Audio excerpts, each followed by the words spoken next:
When we delve into Robert Venturi's seminal work, Complexity and Contradiction in Architecture, we gain a deeper understanding of his perspective on the substantial influence that the Industrial Revolution has exerted on the evolution of modern architecture.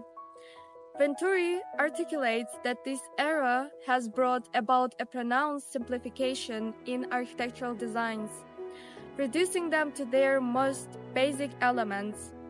However, he passionately argues that architecture, in its essence, is a rich, intricate, and multi layered concept, starkly contrasting the streamlined approach championed by modernist architects. Through his exploration of complexity and contradiction, Venturi invites us to appreciate the nuanced relationships and diverse expressions that architecture can embody, reminding us that the art of building is not merely about minimalism but is instead an expansive field filled with depth and variety. Modern architecture, which developed after the Industrial Revolution, prioritizes simplicity and functionality, rejecting old and traditional forms. Venturi believes that modern architecture creates unpredictable contradictions within itself. For example, we can mention the indispensable building materials of modern architecture. Concrete, steel, and even glass structures represent this approach. These materials, while embodying progress and innovation, also raise questions about identity, context, and the loss of historical references. The Industrial Revolution introduced a variety of new materials into the field of architecture, including concrete, steel, and other similar elements. These modern materials significantly transformed the way buildings were designed and constructed, allowing for greater structural efficiency and new possibilities. However, renowned architect Robert Venturi believed that the use of such materials often led to an unintended consequence, the oversimplification of architectural design. Due to the very nature of these materials, architects tended to create simpler forms, reducing the richness and depth that architecture had traditionally embodied. In Venturi's perspective, this simplicity was in direct opposition to the true essence of architecture, which he saw as something inherently complex, layered, and filled with contradictions. For him, real architecture shouldn't strive for minimalism but instead embrace a richness of detail, multiple overlapping elements, and striking contrasts. Only through this approach could architecture create truly meaningful and expressive spaces that engage and inspire. I want to talk about a very important person in modern architecture. His name is Mies van der Rohe, and he was one of the most important architects of the 20th century. He helped shape modern architecture and had a big impact on design. His famous idea, less is more, supported simple and functional buildings. He believes that architecture should not have too much decoration and should focus on clear shapes, open spaces, and useful design. Some of his buildings, like the Barcelona Pavilion and the Seagram buildings, are still seen as great examples of modern architecture. Rohe thought that buildings should not be too complex. Instead, architects should focus on solving the most important design problems. However, not everyone agreed with him. Robert Venturi, for example, did not accept this idea. He believed that architecture should not be too simple, but should include complexity and contradiction. Venturi opposes Mies van der Rohe's less is more philosophy and instead introduces the concept of less is more. He emphasizes the importance of contradiction and diversity in architecture. According to him, good architecture should not only be rational and simply but also in comparative complexity and layered spaces. Venturi also criticized large-scale urban planning, as he firmly believes that modernist planning methods contribute to to an excessive and often problematic simplification of urban environments. According to him, cities that are planned in an overly rigid and structured manner tend to overlook the complexity of human experience, ultimately making them less engaging, less diverse, and less livable. He argues that when urban planning becomes too controlled and uniform, it strips cities of their natural vibrancy and dynamic character. Instead of fostering a rich and interactive environment, such rigid planning results in monotonous and sterile urban spaces that fail to accommodate the organic and ever-changing nature of human life. In contrast, Venturi advocates for small-scale, incremental and organic urban growth, which he believes leads to a richer, more layered and dynamic cityscape. He insists that allowing cities to evolve naturally with diverse elements and varying scales creates a more engaging, meaningful, and livable urban environment. In this context, we can think of this way. As the size of a planet's structure increases, the visibility of its details decreases. However, for an architect like Venturi, details are crucial. According to his perspective, the details of building are the elements that carry its character and meaning. Venturi values complexity, contradiction, and diversity in architecture. These elements form the foundation of his architectural approach.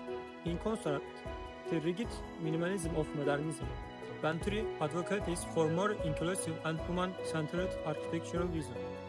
His approach emphasizes not only aesthetics but also a deeper meaning within social and cultural contexts. In this way, regardless of the building size, the details gain importance, and architecture takes on more profound layer of meaning. On the other hand, we encounter the prominent English writer and architecture critic Rainer Banham. In his influential book, Theory and Design in the First Machine Age, Banham presents a compelling argument that the Industrial Revolution has made significant contributions to the field of architecture. He explores how this pivotal period of technological advancement hasn't only transformed societal structures, but has also fundamentally shaped architectural concepts themselves. Banham emphasizes the profound impact that modern architecture has had on the way we understand and engage with the built environment, highlighting its transformative potential and the innovative ideas it has introduced.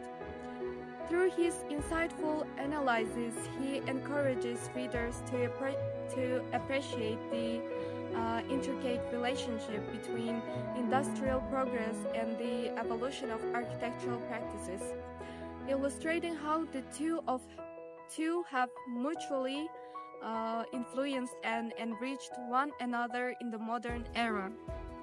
Unlike Venturi, Banham believes that materials such as concrete, glass, and steel, popularized by the Industrial Revolution, have defined modern architecture. According to him, these materials played a crucial role in shaping architectural design, making construction more efficient and innovative.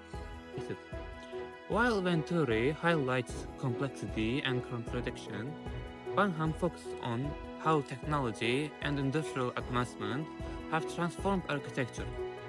He sees modern architecture as natural progression, deeply connected to the materials and techniques introduced during the Industrial Revolution.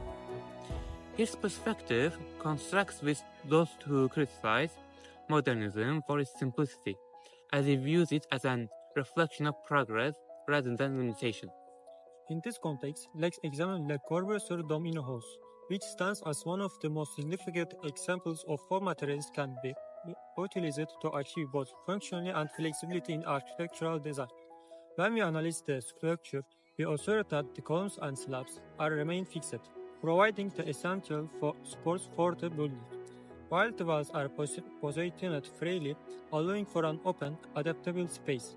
This approach is revolutionary in that promotes spatial freedom and highlights the potential for flexibility in architectural design, giving this structure the ability to evolve and adapt over time.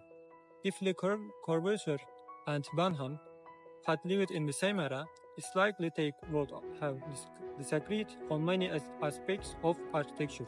However, despite their differing viewpoints, the Domino House largely aligns with Bentham psychology, and the building reflects modern architectural principles by emphasizing the importance of name materials and advanced construction techniques, demonstrating how innovation and technology can profoundly shape architectural design. And for now, let's talk about another important example that demonstrated that, contrary to what Venturi argued, modern materials such as glass and concrete don't merely simple buildings but also play a significant role in changing their aesthetic value when used correctly and thoughtfully.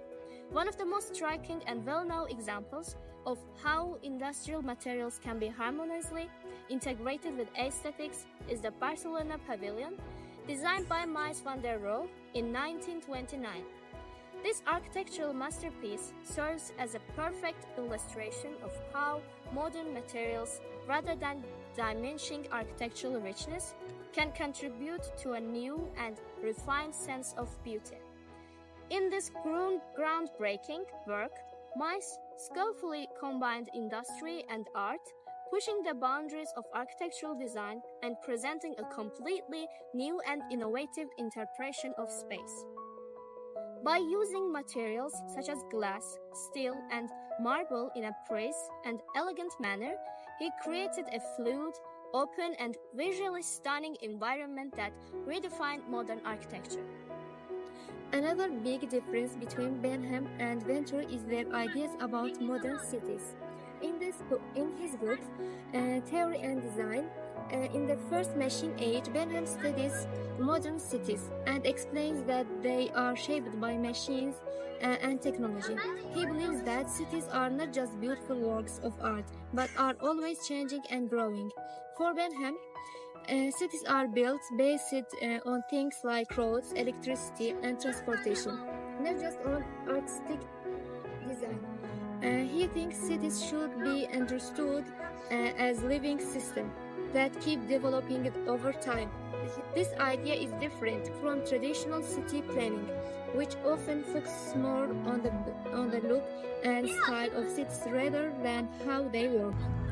In fact, this divergence of perspectives is precisely the point of contention between Rainer Bentham and the renowned architect Le Corbusier. When examining the modernism exemplified by Le Corbusier and the Bauhaus movement, discussions inevitably surface around the rational and orderly approach to urban planning that both are known for. However, Bentham takes a critical stance regarding Le Corbusier's vision, particularly with his modern city models such as the Ville Reduce. He perceives these concepts as being overly idealistic and excessively regimented, suggesting that they impose a restrictive framework that doesn't account for the complexities of real urban life. Instead, Bentham advocates for an alternative viewpoint, arguing that modern cities should be shaped organically, reflecting the natural flow of technology and the dynamic interplay of social forces. He believes that urban environments should evolve in response to the needs and behaviors of their inhabitants, rather than being confined to rigid, pre-designed plans that may not resonate with the lived experiences of the people they are meant to serve. Through this debate, Bentham calls for a more adaptable and responsible approach to architectural design and urban planning. Bentham argues that modern architecture was significantly influenced by the Industrial Revolution and technological advancements, which introduced new materials, methods, and possibilities for design. However, He also points out that modernist architects, despite embracing some of these developments, did not fully integrate technology into their architectural approaches. In his view, this limitation prevented them from fully realizing the potential of the technology revolution. Benham believes that technology should not only be acknowledged but also fully embraced and utilized in architectural design. In this context, he emphasizes that technology plays a crucial, even decisive, role in evaluating modern cities. For Benham, understanding the impact of technical progress on urban development is essential in shaping a more functional, innovative, and forward-thinking approach to city planning and architecture. This perspective highlights the need of more comprehensive integration of technology into architectural practice. According to Benham, modern cities should develop based on infrastructure systems, transportation networks, and industry rather than traditional planning approaches. Benham states that the architecture of the nation age is not a matter that can be designed with formulas or certain forms, and that new spatial and urban orders should emerge with the opportunities offered by technology. And this means that modern cities should not have a fixed plan, but structures that can constantly change with infrastructure and technology. Modernist architects kept art and design at an elite level, but true modernism was shaped by popular culture and industrial level developments. In the context of urban planning, this means that cities are not only composed of minimal and orderly spaces, but also include elements of everyday life, such as billboards, highways, and shopping malls. These elements shape the urban experience and reflect the dynamic relationship between technology, and society. And we can gain a deeper understanding of Venturi's perspective on architecture by carefully examining his influential book, Complexity and Contradiction in Architecture.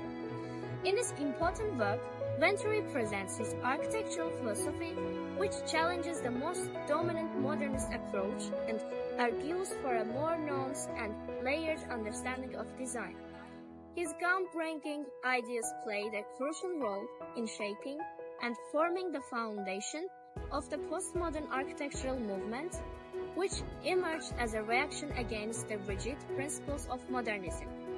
Postmodern architecture deliberately rejected the strict functionalism and minimalism that modernist architects had promoted, instead reintroducing elements such as playfulness, ornamentations, and historical references into architectural design. According to Venturi, the modernist emphasis on simplicity and purely functional forms failed to capture the true essence of architecture, which he believed should embrace complexity, contradiction, and multiple layers of meaning. For him, architecture was not just about function, but also about richness, depth, and engagements. I mentioned earlier, Mies van der Rohe introduced the concept of less is more, which emphasizes simplicity and minimalism in architecture. In contrast, Venturi criticized this idea by stating less is more. With this phrase, he challenged the modernist approach that prioritized in simplicity over complexity. Venturi believed that architecture should be rich, layered, and full of meaning rather than strictly functional and minimal. His ideas encourage architects to embrace decoration, historical references, and playful designs, which later become key aspects of postmodern architecture. In his influential writings, Venturi also champions the concept of functional diversity, emphasizing its importance alongside the ideas of spatial richness and the embrace of contradictions. He firmly believes that a building gains strength and vitality when it's capable of serving multiple functions simultaneously, or when it fosters a heightened awareness in distinctive and unexpected ways. For Venturi, architectural elements shouldn't be constrained to a singular interpretation or a one-dimensional understanding. Instead, he advocates for a more nuanced approach, one that allows for complexity and the potential for multiple meanings to emerge. This perspective not only enriches the experience of the viewer, but also enhances the overall engagement with the architectural work, making it more meaningful and resonant within the context of its environment. By embracing this philosophy, Venturi invites architects and designers to create spaces that inspire curiosity and reflection, ultimately contributing to a more dynamic and multi-faced architectural landscape. Venturi, however, has a different way of thinking about architecture. He believes that good buildings mix different styles and ideas instead of making everything too simple. He supports designs that brings together history, decoration, and culture. He is one of the most important architects in postmodernism, a movement that criticizes modern architecture for being too plain. He argues that modern architecture removes many of the details and decorations that makes building interesting. He believes that architecture should include different influences and should not follow strict rules. However, it's important to understand that technology in architecture does not always bring positive results. While new technology has helped architecture create new design, it has also created some problems.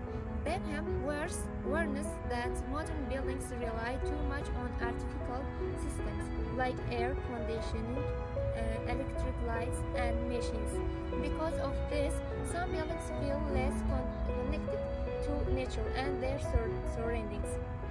According to Benham, architectural design should be a more process that evolves naturally, even with the influence of technology. However, some modern architectural structures were becoming increasingly standardized, making the design process more mechanical. While technology allowed buildings to be constructed faster and more efficiently, it also led to repetitive and ordinary designs. In such a case, it would be encouraged to talk about genuine architectural designs, as the process becomes more like a mathematical formula rather than a creative endeavor. The uniqueness and artistic aspects of architecture were at risk of being replaced by rigid and predictable patterns, reducing the role of architects in shaping spaces with individuality and meaning. On the other hand, Venturi firmly believed that technological advancements in architecture had both positive and negative aspects, and their impact depended largely on how they were used. One of the most significant drawbacks of modern architecture, in his opinion, was its strong tendency to simplify structures excessively, often to the point of stripping them of their richness and depth. He was likely critical of the minimalist approach that modernism actively promoted, as it frequently led to buildings that lacked complexity, ornamentation, and layered meanings that he valued in architecture. However, despite his critics, Venturi didn't completely reject the role of technology in architectural design. In fact, he acknowledged that when used consciously, thoughtfully, and in a meaningful way, technological innovations could make significant contributions to both architectural creativity and functionality. Instead of rigidly adhering to strict modernist principles, he advocated for an architectural approach that embraced contradiction, diversity, and more dynamic, fluid relationship between technology and design.